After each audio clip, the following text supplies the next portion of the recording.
El 18 de mayo del 2012, Cho Hong-hoon, un taiwanés de 28 años, fue arrestado en el corazón del barrio chino de Bangkok cuando la policía encontró algo aberrante de él. En su maleta estaban 6 fetos asados, pintados de dorado y cubiertos con pan de oro. Este tipo había adquirido estos cuerpos a través de la dark web en Tailandia. El vendedor fue otro taiwanés, a quien Chow pagó alrededor de $6.600 por los cuerpos. La idea de Chow era hacer negocio con ellos, los compraría barato y luego los vendería más caros en plataformas online especializadas en estos mercados oscuros. Pero ¿por qué estaban asados y pintados de dorado? Todo tenía que ver con una superstición llamada Kuman Tong o Niño Dorado, un fetiche esotérico que, según la creencia de algunas personas en el sudeste asiático, son amuletos que contienen el espíritu de un niño, pero no cualquier niño, sino uno desvivido. Según esta creencia, traen buena suerte y protegen a quienes lo alimentan y cuidan. Aunque suena raro, estos amuletos son figuras que tienen un mercado negro bastante activo, especialmente en internet,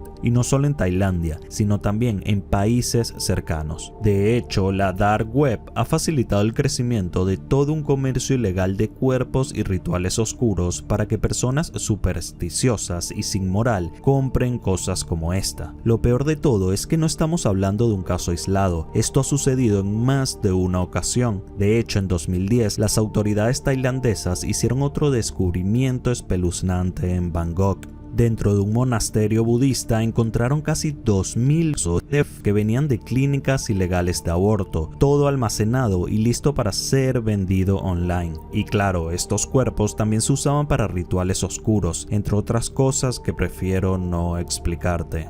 Internet, una vez más, se convirtió en la plataforma que permitía que estos intercambios macabros se dieran con una facilidad asombrosa. Lo más perturbador es que en Tailandia los niños y niñas no solo se ven afectados por este tipo de mercado, también existe un mercado multimillonario de CP que es casi imparable, aunque hubo un caso en particular del que te quiero hablar: suscripciones para contenido CP. En 2017, durante un control de rutina por parte de la Unidad de Delitos contra Menores del Departamento de Investigaciones Especiales de Tailandia en la Dark Web, se toparon con una serie de imágenes y videos bastante grotescos de CP, que provenían de un portal de pago con casi 63.000 suscriptores y con millones de visitas mensuales, creado en Tailandia. Es decir, este sitio era como un Netflix para pederastas que con una suscripción mensual podían consumir todo tipo de contenido CP. En esta página se podía ver a 11 niños, todos menores de 13 años, incluidos bebés de meses de nacidos, siendo abusados por un hombre extraño. Durante años y mientras las autoridades tailandesas investigaban, este sitio funcionó como una fábrica de la barbarie, publicando nuevo contenido cada semana. El protagonista del sitio era tan meticuloso como enfermo, ocultaba los rostros de los niños, eliminaba pistas de audio y borraba cualquier rastro visual que pudiera delatar a los involucrados. Todo estaba fríamente calculado para que nadie pudiera identificar a las víctimas ni a los agresores.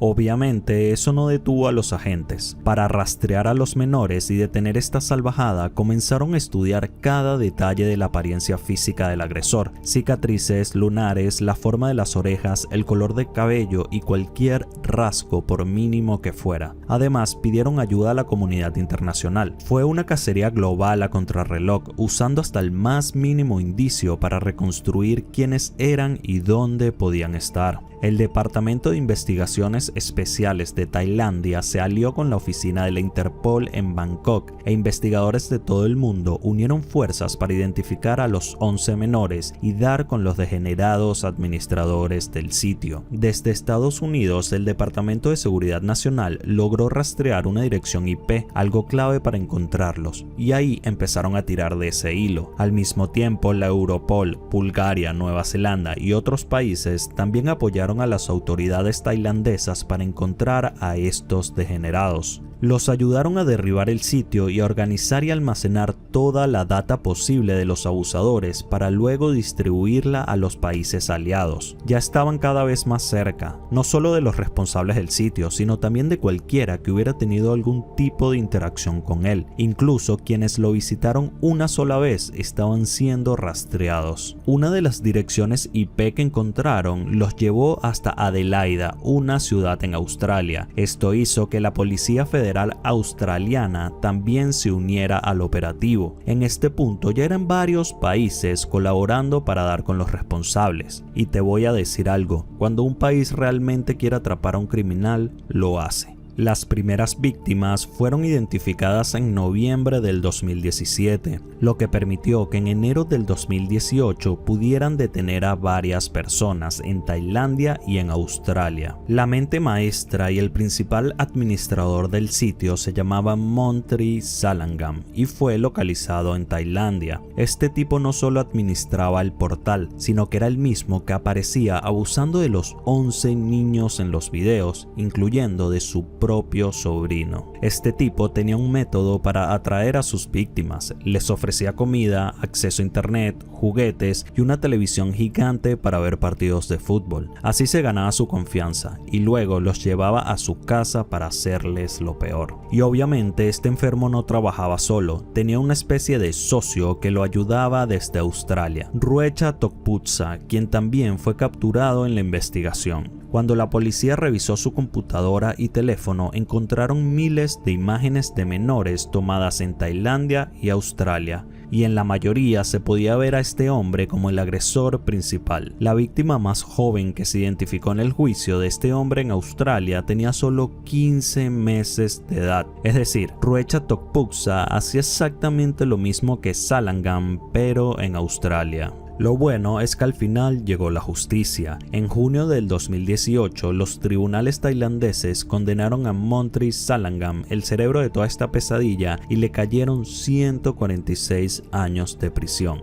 A este tipo le dieron la condena más larga que te puedas imaginar, y aunque le cayeron con todo, sabemos que eso nunca borrará el daño que causó. Pero igual la cosa no se quedó ahí. Resulta que un maestro de preescolar que tenía vínculos con Tokputsa también fue detenido. Este tipo recibió 36 años de cárcel por los mismos delitos de Salangam. Y para rematar, el 17 de mayo del 2019, Ruecha Tokputsa, el otro monstruo de la historia, fue condenado en Australia. Le dieron 40 años y 3 meses de prisión, convirtiéndola en la condena más larga jamás impuesta por su abuso de menores en Australia. A mí me parece poco por lo que hizo. El juez, después de dictar la sentencia, literalmente dijo: los delitos cometidos por este hombre lo convierten en la peor pesadilla de los niños y en el peor terror de los padres. Gracias a esta operación se logró rescatar a 50 niños y arrestar a 9 personas involucradas en esta red internacional de CP. Algo bueno que podemos rescatar de este caso es que fue un punto de partida de una serie de investigaciones que se han extendido por todo el mundo, en donde han capturado a muchas más personas involucradas con la distribución de contenido CP en Tailandia, Australia y Estados Unidos. Y la verdad es que los niños no son los únicos afectados por el lado oscuro del internet en Tailandia. Hombres y mujeres adultos también son víctimas de cosas bastante turbias, como los campos de esclavos cibernéticos.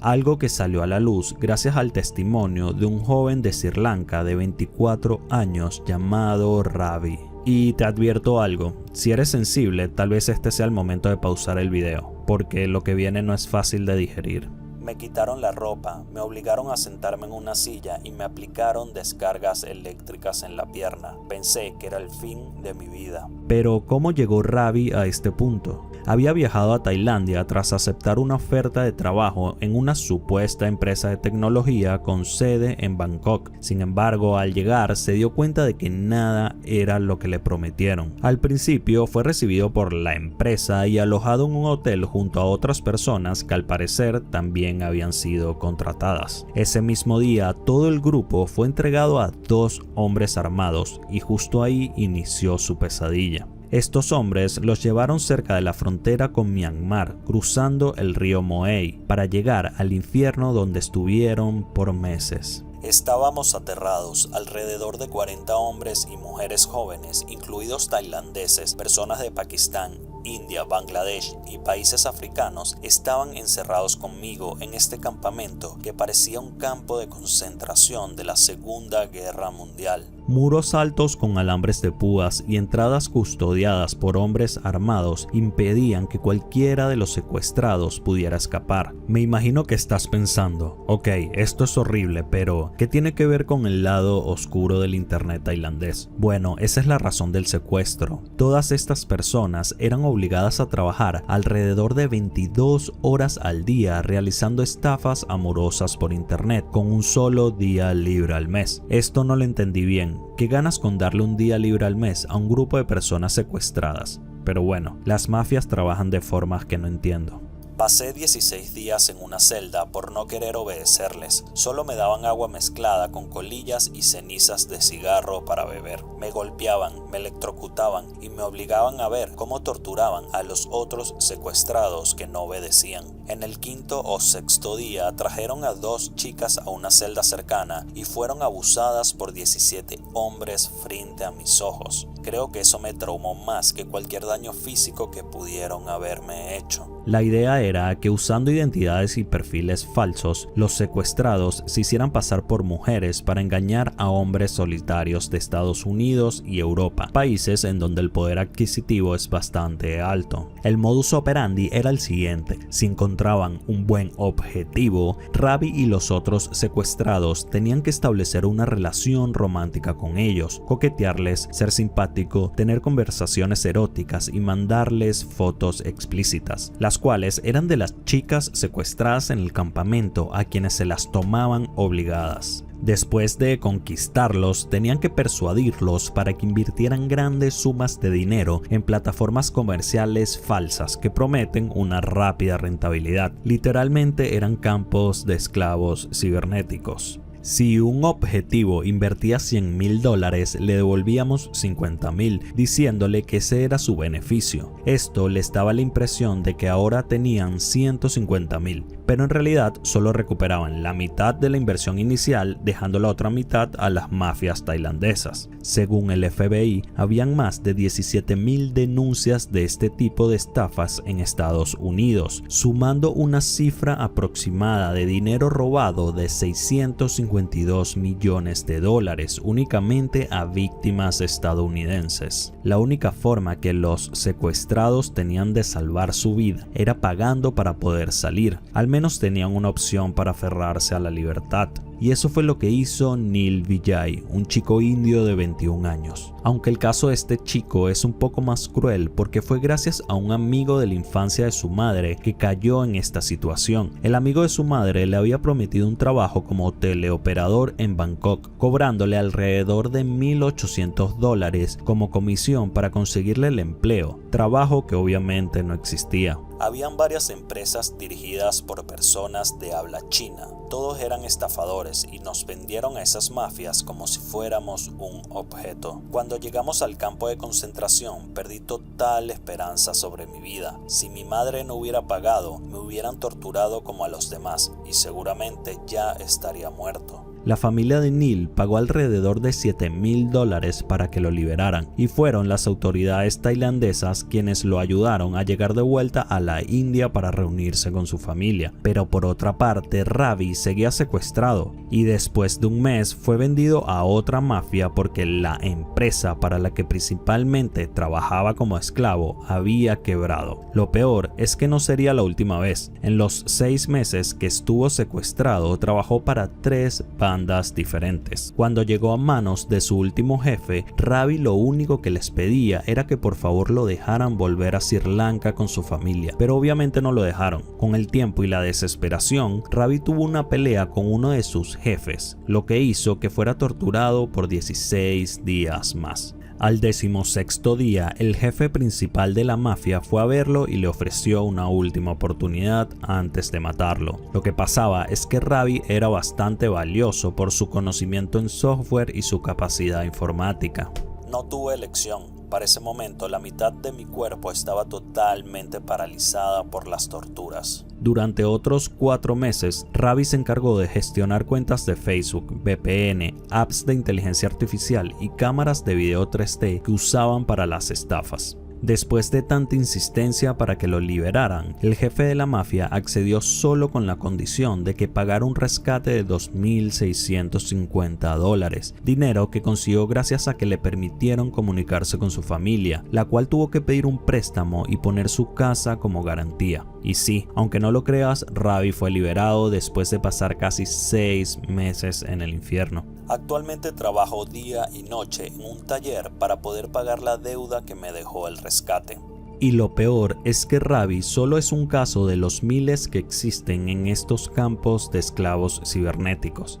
Además, que lo más escalofriante de todo esto es que detrás de las pantallas, del Wi-Fi y de las plataformas que usamos todos los días, hay un submundo donde la vida humana vale menos que una suscripción, donde niños son vistos como mercancía, donde los cuerpos se venden para rituales y donde el fraude, el abuso y el sufrimiento están a un solo clic de distancia, todo por dinero. Tailandia no es el único país con este tipo de oscuridad digital, pero sí es uno de los que más casos extremos ha acumulado en los últimos años. Y lo peor es que muchas veces todo esto sucede sin que el resto del mundo se entere o sin que quieran enterarse. El internet de los países del sudeste asiático es realmente turbio. Además de Tailandia, también Filipinas cuenta con casos bastante fuertes. Filipinas es un paraíso para los degenerados. En este sitio las leyes son literalmente casi inexistentes cuando hablamos de CP o caldo de pollo. Por si no estás familiarizado con el término CP, está relacionado a la palabra caldo de pollo y es un código usado por pedófilos para buscar pornografía infantil. Las iniciales de la frase son C y P, las mismas de Child Pornography. Igual sucede con frases como Club Penguin o código postal, que se utilizan como códigos para comunicarse en foros en línea sin ser baneados de la plataforma. Volviendo al tema, no es solo ahora que en Filipinas las leyes contra el CP sean casi inexistentes. Históricamente, las legislaciones contra este tipo de contenido han sido bastante débiles y en la mayoría de casos mal aplicadas. Y no es que no existan leyes en contra de esta práctica, porque está la Ley de Protección de los Niños contra la explotación, el abuso y la discriminación, y la Ley contra la pornografía infantil. Es que simplemente hay muchas lagunas y falta de recursos para que sean bien aplicadas. Además que la corrupción y la falta de capacitación de la policía filipina permite que muchos degenerados se salgan con la suya en estos casos. Y aunque el gobierno filipino ha intentado hacer algo, la realidad es que la gran demanda por este tipo de contenido y la pobreza en el país crean un entorno ideal para que los pervertidos sigan perpetuando el abuso a menores y así venderlo por altas sumas de dinero. Algo así ocurrió con el caso del famoso video de Daisy Destruction, que se llegó a ofertar en más de $10,000 por fragmento, donde se puede ver cómo le hacen cosas terribles a una pequeña de 18 meses apodada Daisy. El creador se llama Peter Scully y se hizo famoso gracias a sus crímenes relacionados con la explotación infantil en Filipinas, además de fundar la productora de CP más grande y lucrativa de la historia, llamada No Limits Fund. Gracias al universo o cualquier cosa que nos controle, este hombre fue arrestado en 2015 y condenado a 129 años de prisión en la cárcel provincial Cagayán de Oro. Lo peor de todo es que este hombre ni siquiera es filipino. Nació en Melbourne, Australia, y fue recibido en Filipinas con los brazos abiertos luego de haber sido acusado de delitos sexuales y haber robado más de $2 millones en una estafa digital. Scully sabía que Filipinas era el lugar perfecto para él, ya que había conseguido algunos contactos en el país luego de haber creado un portal web donde ponía en comunicación a prostitutas filipinas de todas las edades, y cuando digo todas las edades es todas las edades, con personas adineradas de Australia. Este tipo era un obsesivo con el negocio infantil. Cuando llegó a Filipinas, gracias a algunos contactos dentro del mundillo, conoció a una prostituta adolescente de 14 años llamada Carmen Ann Álvarez, a quien hizo su novia y cómplice de los actos aberrantes que cometía en el país. Con la ayuda de Carmen, Scully les ofrecía dinero a las menores y sus familiares a cambio de que participaran en sus grabaciones. Específicamente con la pequeña Daisy, que en realidad se llamaba Barbie, Peter convenció a la madre para que se la diera diciéndole que él era un multimillonario filántropo australiano que le gustaba cambiarle la vida a jóvenes sin recursos, dándoles educación, hogar y comida, además de ofrecerles una gran cantidad de dinero. Literalmente le compró la hija a una madre. Algo que creo que mi madre hubiera hecho conmigo si hubiera tenido la oportunidad.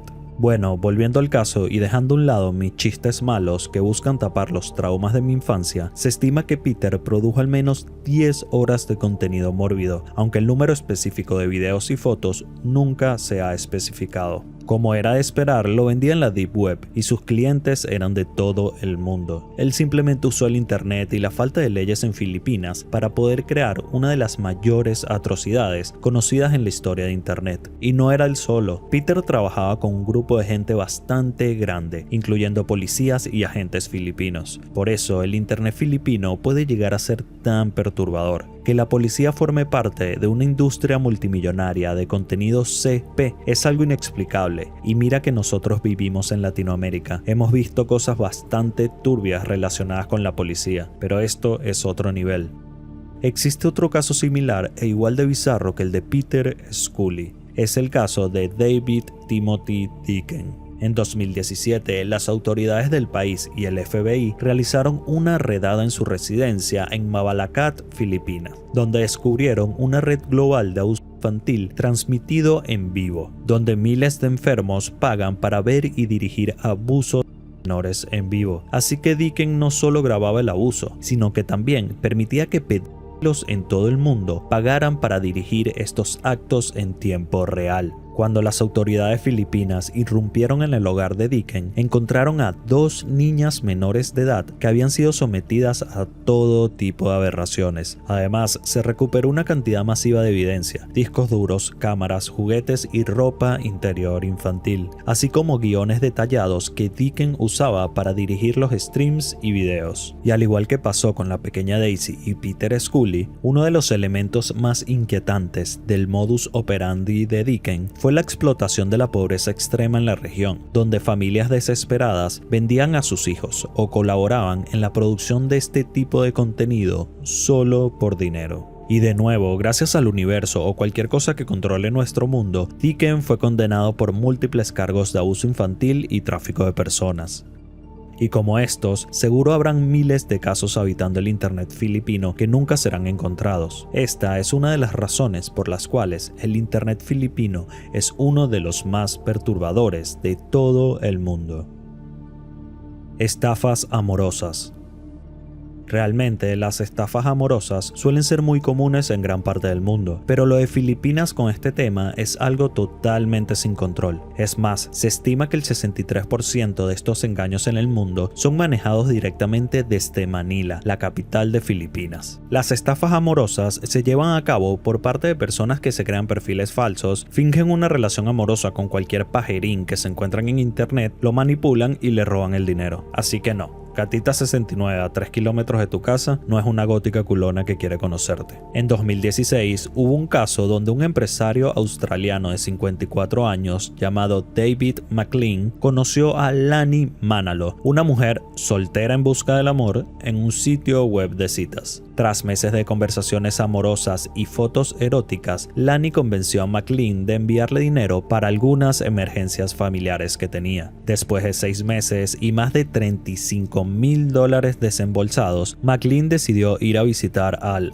amor de su vida a Filipinas para poder darle una sorpresa y conocerla en persona, cosa que obviamente nunca pasó. El pobre empresario se dio cuenta de que Lani no existía y que había sido víctima de una red de estafadores locales, quienes habían utilizado varias cuentas bancarias y distintos tipos de métodos de transferencia para recibir el dinero, por lo que se le hizo sumamente difícil a McLean rastrear los fondos. Él denunció el caso, pero gracias a la ineptitud de las autoridades filipinas nunca pudo recuperar su dinero ni hacer pagar a los culpables. Simplemente se rieron de él, lo tacharon de inocente y le dijeron que no había mucho que hacer para recuperar el dinero gastado. Y como a David McLean le ha pasado a muchas personas, y no únicamente hombres. En 2019, más de 20 mujeres estadounidenses y europeas fueron estafadas por un grupo de estafadores filipinos liderados por un hombre llamado Aldrin Mactanon. Estos hombres se hacían pasar por soldados estadounidenses que estaban llevando a cabo misiones en el extranjero. Lo que hacían era buscar fotos de soldados americanos bastante guapos, se creaban perfiles falsos en varias apps de citas y se hacían pasar por soldados solteros en búsqueda del amor y cansados de la guerra. A partir de esta premisa de novela, empezaba a hablar con distintas chicas contándoles historias dramáticas y románticas, cosa que le encanta a las mujeres, y así las seducía y se ganaba su confianza. E igual que Lani Manalo, estos estafadores pasaban meses hablando con las víctimas, cultivando una relación romántica, sexual y emocional. Los supuestos soldados decían que estaban en misiones secretas en el extranjero, por lo que les era muy difícil manejar sus finanzas, así que comenzaban a pedirle dinero a las mujeres urgidas de amor, con la excusa de emergencias, problemas legales y muchas cosas más. El caso más heavy de las estafas amorosas era el de una chica que dijo haber mandado más de $100,000 a su supuesto novio soldado en un periodo de 2 años. Con el tiempo, varias mujeres se dieron cuenta de la estafa y comenzaron a denunciar el caso. Las autoridades filipinas, en conjunto con el FBI e Interpol, trabajaron para encontrar a los estafadores. Al final, en una operación llevada a cabo en julio del 2019, la policía arrestó a Aldrin Mactanon y a varias personas que trabajaban con él. Incautaron computadoras y teléfonos con información sobre sus operaciones y víctimas que habían estafado. Y bueno, obviamente las mujeres estafadas nunca pudieron recuperar el dinero que gastaron en los supuestos soldados. También hubo otro caso interesante. Jane Ferrer, una mujer filipina, estafó más de $60,000 a Michael Bateson, un británico de 63 años. Michael y Jane empezaron a hablar por Facebook a mediados del 2017 y para ella no fue difícil ganarse su confianza. Michael era un hombre jubilado y soltero, con poca compañía. A lo largo de un año, Jane se encargó de enamorarlo, tratándolo bien y enviándole todo tipo de fotos. Ella le pedía dinero constantemente, alegando que su madre estaba enferma y como su pareja, él debía apoyarla. Así, durante ese tiempo, Michael prácticamente se encargó de mantenerla. Le envió un total de $60,000 en el transcurso de un año, es decir, aproximadamente $5,000 mensuales. Ten en cuenta que el salario promedio en Filipinas es de $400 mensuales. Jane estaba sacándole a Michael más de 10 veces lo que ganaba una persona normal en Filipinas. Una puta locura. Y bueno, como en la mayoría de estos casos, cuando Michael viajó a Filipinas para conocer al amor de su vida, Jane desapareció por completo. Y a pesar de que denunció el caso a las autoridades del país, el pobre y solitario Michael jamás logró recuperar su dinero, y menos su dignidad. Y como ese, son muchos casos similares. Personas solitarias que buscan el amor en internet y terminan enviándole dinero a un señor filipino que está jugando con sus sentimientos más de lo que tu ex jugó contigo. Online Crusaders, que se traduce literalmente como cruzados en línea, son un grupo de personas que se encargan de destruir la vida a todo tipo de degenerados y criminales online. Son una especie de vengadores de internet, así que no todo lo que consigues en el perturbador internet filipino es netamente malo. Estos grupos nacieron en respuesta a la total impunidad que tienen la mayoría de delitos en línea, sobre todo los relacionados con explotación infantil, fraude y delitos sexuales. Ellos toman la justicia por su propia mano, exponiendo y doxeando a los criminales en redes sociales, foros o incluso entregándolos a las autoridades. Y como todo en la vida, hay muchos que lo apoyan, pero también hay una gran cantidad de personas que los critican. Esto por poner en riesgo la vida de inocentes, omitir procesos legales y crear una cultura de justicia popular que puede salirse de control.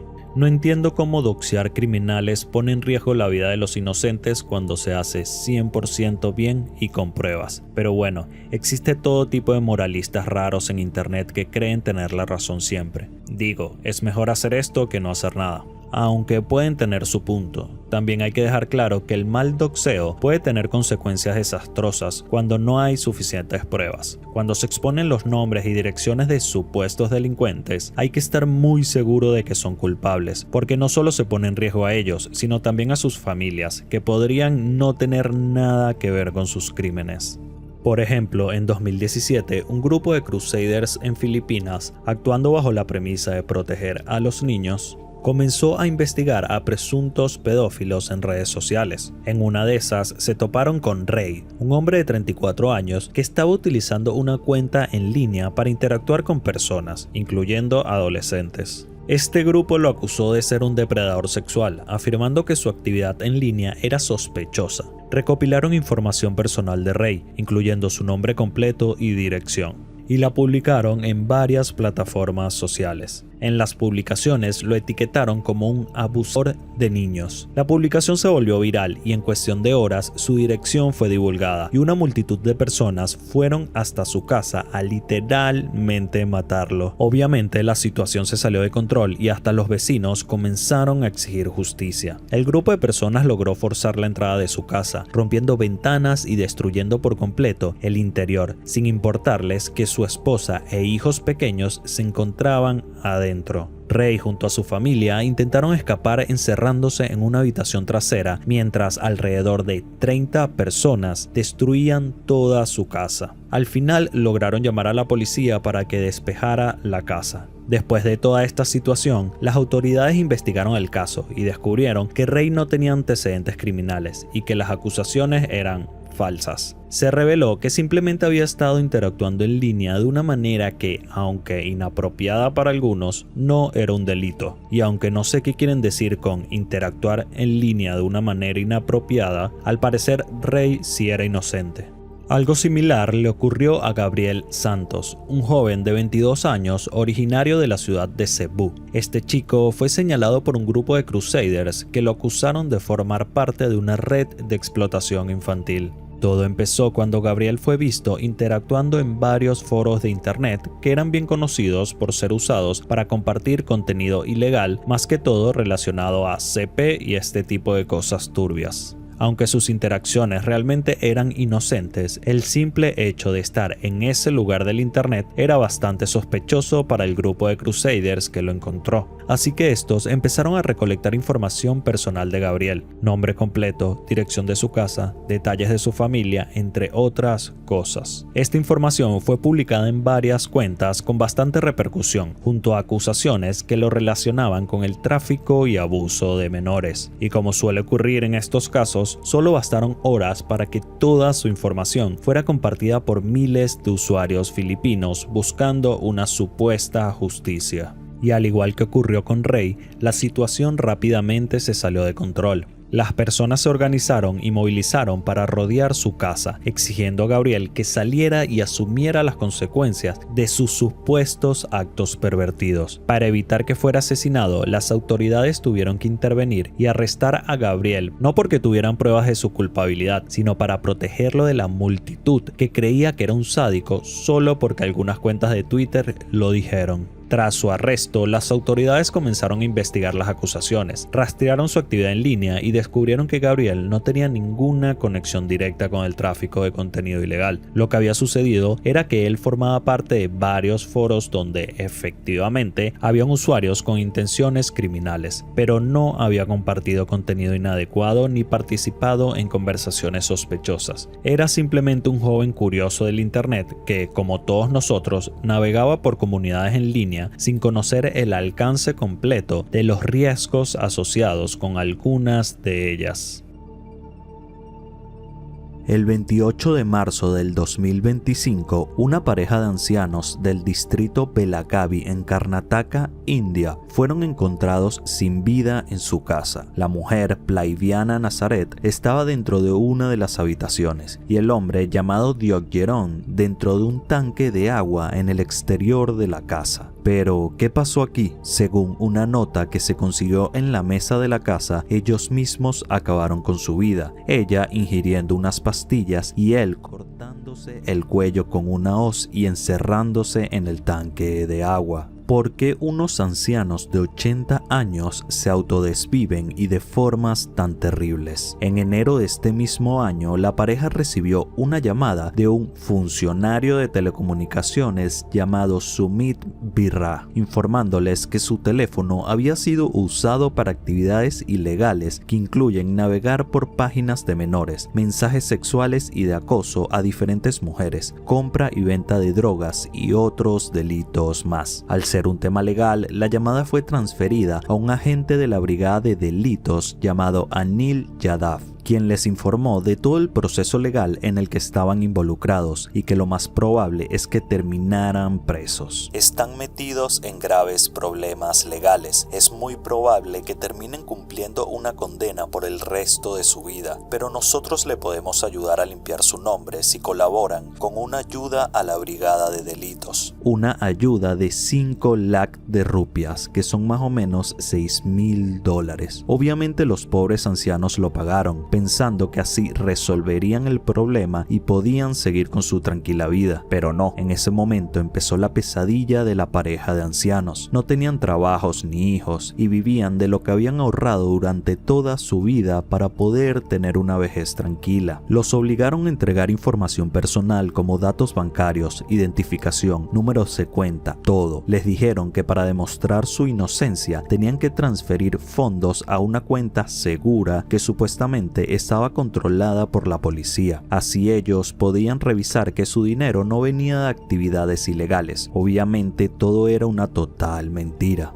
Durante meses los presionaron brutalmente diciéndoles que si no cumplían iban a ser arrestados digitalmente, lo que significaba bloquearles todos los accesos a su dinero, sus propiedades, su identidad legal y más, además de avergonzarlos públicamente. Les decían que sus rostros iban a salir en noticieros como criminales. Imagínate el nivel de terror que sintieron estos pobres señores, gente mayor, sola, sin nadie que los ayude y sin saber nada de tecnología, creyendo que su vida se iba a acabar de un día para otro porque supuestamente alguien había usado su número de teléfono para cometer actos ilegales. Después del pago inicial y todo lo demás, los estafadores volvieron su vida un completo infierno. Durante días los mantenían en pánico constante. No era una sola llamada, era acoso continuo, mensajes, videollamadas, amenazas. No les daban tiempo para pensar, los mantenían bajo presión psicológica total, como en un secuestro emocional. En total, les robaron alrededor de 50 lakh de rupias, aproximadamente $60,000, dinero que los ancianos consiguieron gracias a préstamos de oro y de empeñar las pocas cosas de valor que tenían en su casa. Obviamente esta situación no es soportable para nadie, menos para unos pobres viejitos que no tenían ni el menor conocimiento del mundo digital, por lo que eran fácilmente manipulables. Así que la única salida que encontraron fue autodesvivirse.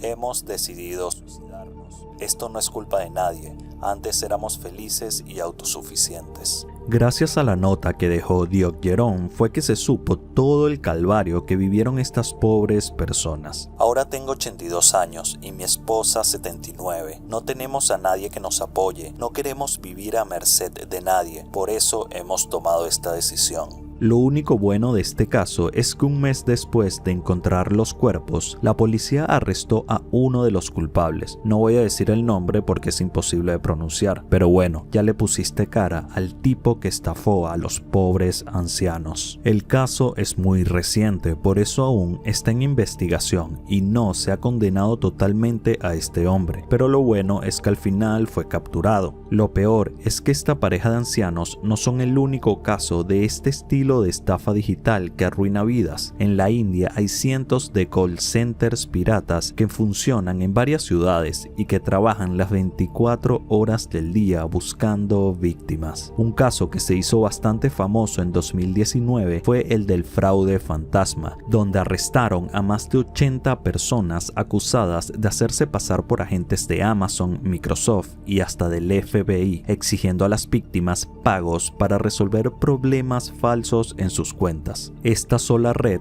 logró robar más de $300 millones únicamente a personas de Estados Unidos. Aquí nos damos cuenta que los estafadores de los pobres ancianos no son grupitos improvisados. Esta gente tiene departamentos de recursos humanos, entrenamientos de guión e incluso rankings de mejor empleado del mes. Las llamadas son estratégicamente planeadas. Los estafadores estudian tus redes sociales, tu dirección, tus hobbies y te construyen una mentira tan bien hecha que hasta el más desconfiado puede caer. Literalmente son empresas dedicadas a estafar personas. Este negocio de las estafas digitales ha llegado a tal punto y ha recaudado tanto dinero que hay comunidades enteras en la India donde ser estafador digital es un negocio familiar, como ser carnicero o panadero en otros países. Chicos de 18 años manejando Ferraris porque su especialidad es robar a ancianos que no tienen idea de lo que ocurre en internet. Aunque haciendo la investigación, estas estafas son una de las cosas más suaves que ocurren en el lado oscuro del internet en la India. Te lo digo porque hace no mucho tiempo se descubrió a un profesor que obligaba a niños de la India a abusar de otros niños.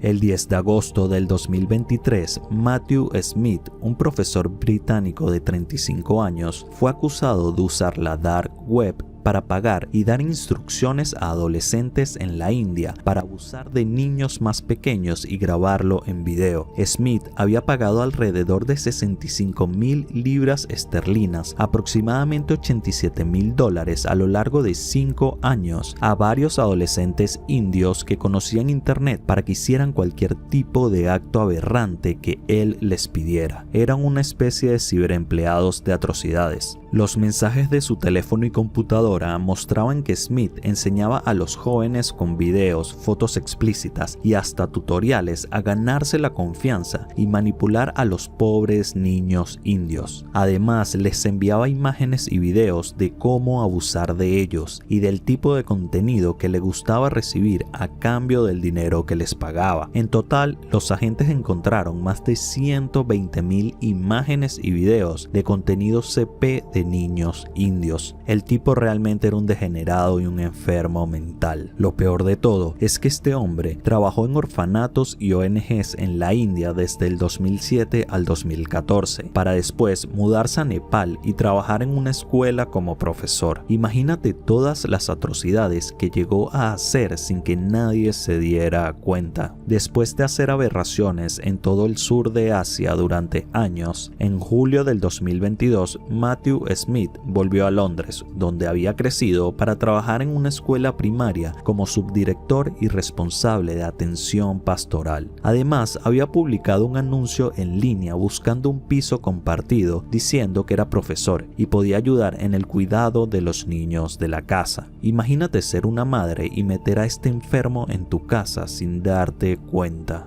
Según la NSA, la Agencia Nacional del Crimen de Reino Unido, justo en el momento de su arresto, Smith estaba conectado en la dark web hablando con un adolescente indio pidiéndole que le enviara imágenes de cualquier niño menor a 10 años a cambio de dinero, y en su computadora tenía páginas abiertas y foros de la dark web dedicados a compartir contenido CP. Literalmente fue agarrado con las manos en la masa, no tenía excusa que meter ni escapatoria. En noviembre del 2023, la NSA informó que Smith se había declarado culpable de 22 delitos, todos relacionados a la de menores y creación y distribución de contenido CP, aunque lamentablemente solo le dieron 12 años de condena. No entiendo cómo alguien tan aberrante puede pasar tan poco tiempo en prisión, pero bueno, la justicia es así. Y lo más probable es que ese contenido no lo guardara solo para él. Seguramente también lo compartía en estos foros enfermos donde le gustaba estar. Así que no te sorprendas si ese material sigue rondando por internet, incluso en TikTok, porque el TikTok en la India tiene rincones que son una auténtica cloaca. Se han visto cosas demasiado turbias por ahí.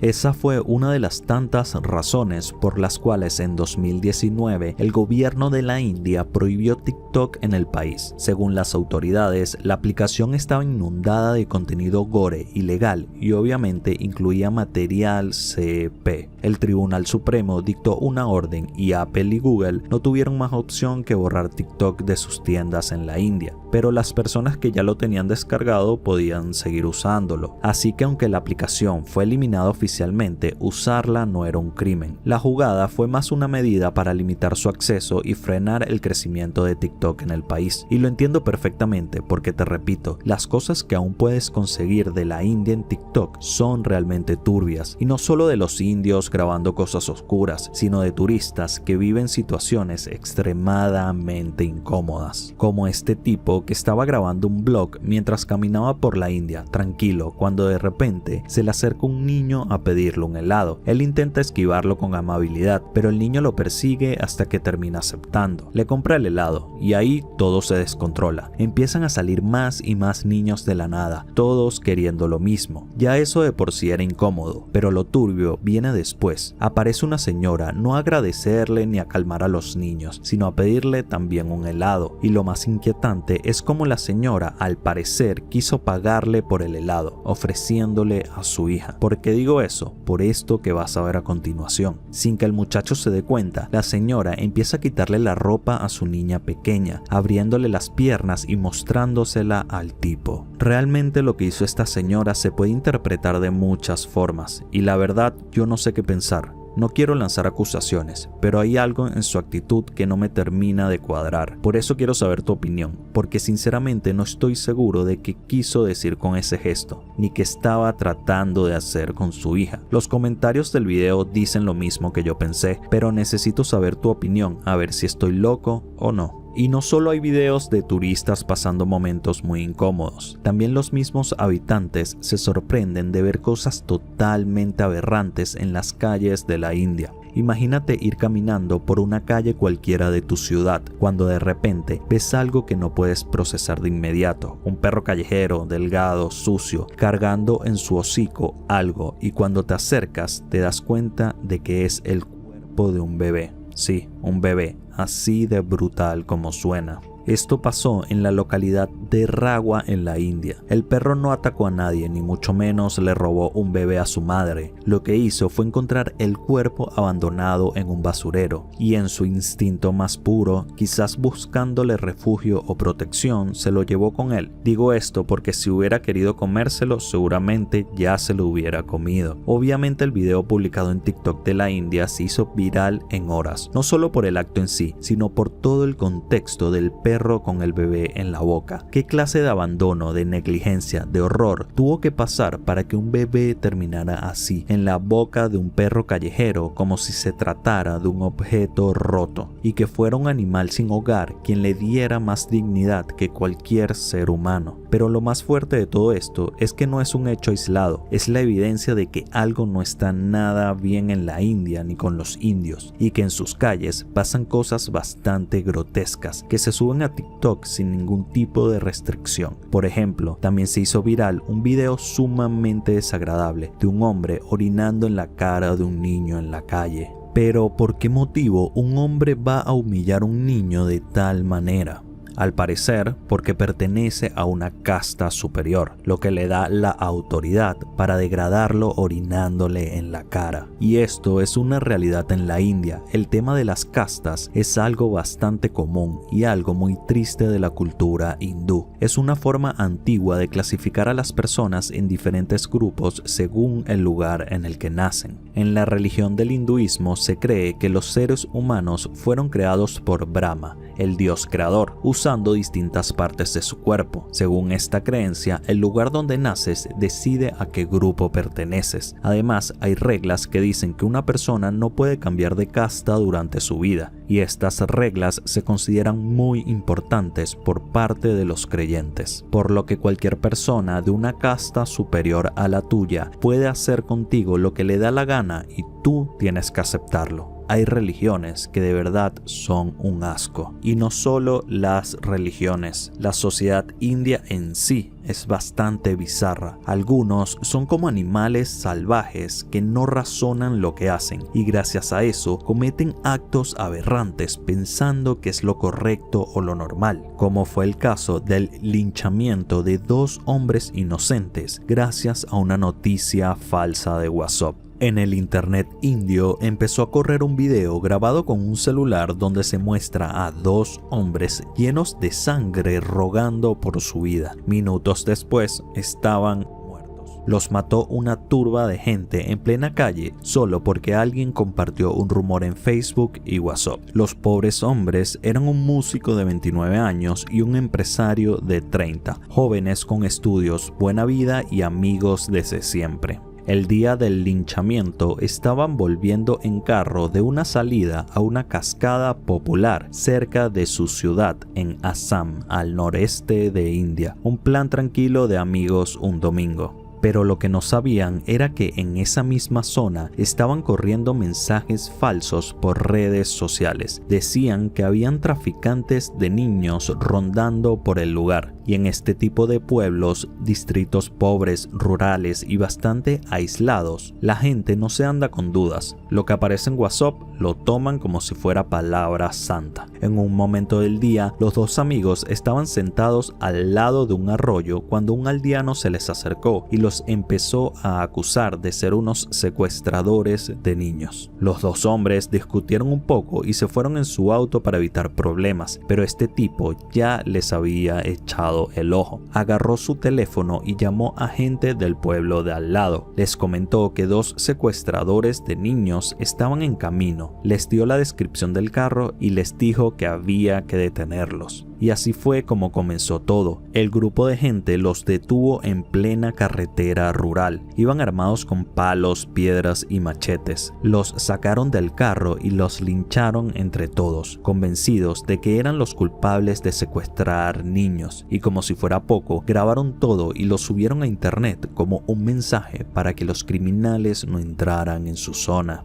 Obviamente, India entera quedó en shock. La policía estuvo investigando si el hombre que empezó todo realmente creyó ese rumor o si lo hizo con otra intención. Y hasta ahora ya han arrestado a más de 50 personas por lo que pasó. Y todo esto por un mensaje de WhatsApp. Y así es como nos damos cuenta que no solo el internet de la India tiene un lado oscuro, la sociedad en sí tiene unos valores bastante cuestionables. No quiero generalizar porque obviamente en todos los países hay personas buenas y personas malas, pero pareciera que en esta tierra la humanidad se hubiera perdido. Un sitio donde por un helado una madre es capaz de ofrecer a su hija, donde unos estafadores buscan arruinarle la vida a pobres personas que no le han hecho nada malo a nadie y donde las castas definen tu valor como persona. A veces pensamos que estamos totalmente perdidos en Latinoamérica. Obviamente la corrupción, la delincuencia y muchas cosas más hacen de LATAM un sitio bastante peligroso, pero al ver como en la India las personas son capaces de todo simplemente por dejarse llevar, me hace creer que no estamos completamente perdidos. Y no solo India, en Asia hay muchos países con un mundo digital bastante oscuro, como es el ejemplo de Tailandia. Y eso fue todo por hoy. Gracias por quedarte hasta el final. Si te gustaría que explore el lado oscuro del internet de algún país en específico, déjalo en los comentarios. El comentario con más like se lleva el próximo video. Gracias por todo y nos vemos en la próxima.